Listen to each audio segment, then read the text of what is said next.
Pierwszy raz wtedy usłyszałem zwrot, którym nas określano w Niemczech. Kleine polnische Banditen aus Warschau. Mali polscy bandyci. Groza. Widzi pani noc. Księżyc świeci w pełni.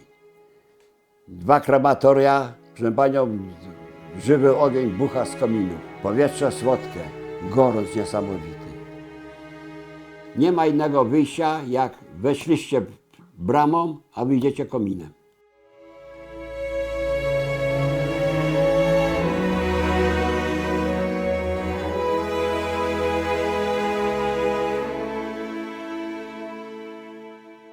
W Łaźni byłyśmy, cośmy nie wiedziały po co.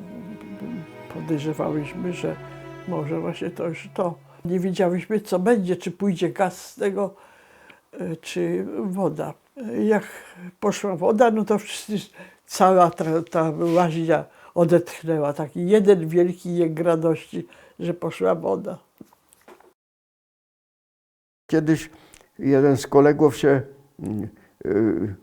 wysmyknął wieczorem w baraku i jeszcze przyszedł esesman, przeliczył i nie ma jednego chłopaka. Cisza w tym obozie okropna, nagle skrzypią drzwi wejściowe, bo tam nie było jakiejś furtki, tylko szerokie drzwi i wciska się ten nasz kolega.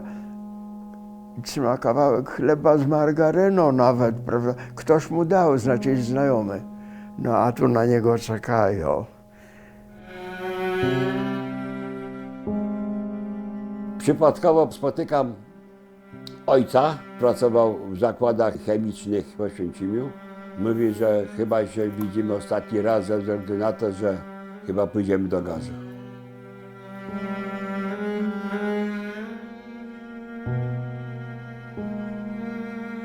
Zrobili sabotaż w tych zakładach chemicznych.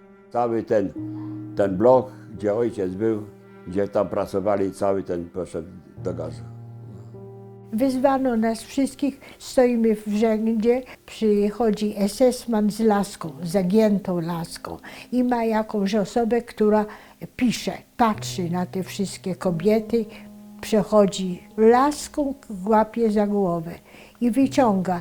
No i ta osoba, ta druga zapisuje ją i ona wraca w to samo miejsce, ale już jest zanotowana. I ja obserwowałam taką osobę. Ona jeszcze żyła 2 dni. Kilkakrotnie mieliśmy takie seanse przed doktorem Mengele. Rozebrani do naga, czekaliśmy w baraku.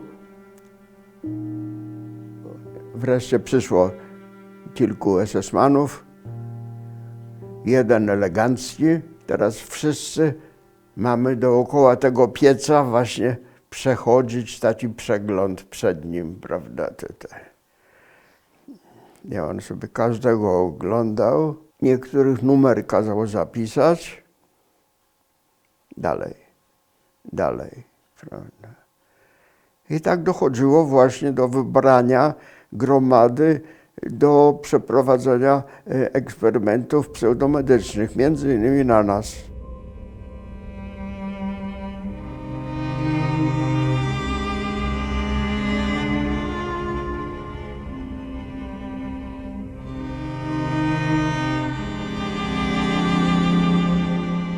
Selekcje miałam 2 czy 3.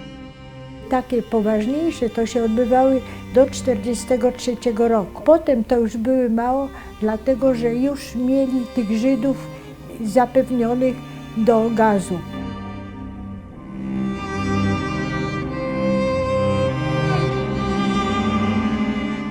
Pociągi dojeżdżały, no oczywiście przeładowane Żydami. I mężczyźni na jedną stronę, kobiety na drugą. No i to wszystko szło do kąpieli.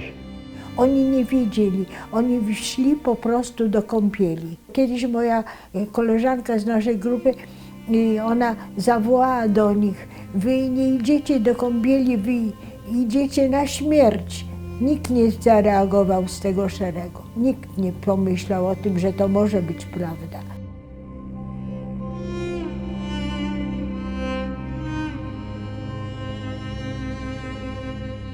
Wciąż jechały te transporty i te takie szeregi kobiety z małymi, z różnymi dziećmi, niektóre na rękach, inne tak szły pieszo, biegały, no to tak się wyciągały, oddychały, rozciągały te rączki tak, żeby zduszone w tych wagonach. Okrutne, to nie do wiary, ja dzisiaj nawet nie mogę o tym mówić.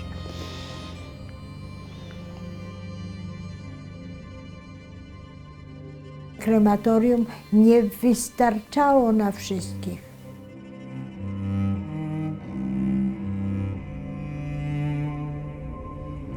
Było tak bardzo dużo osób, ja widziałam, to byli tacy jakby trochę zagazowani i oni ich takich właśnie zamroczonych wrzucali do tych dołów z palącymi się ciałami. I to widać było z daleka to wszystko. Czasem aż dusiłyśmy się od tego dymu, który zapełniał tak to bezpośrednio niemal prawie na nas. To był najtrudniejszy okres.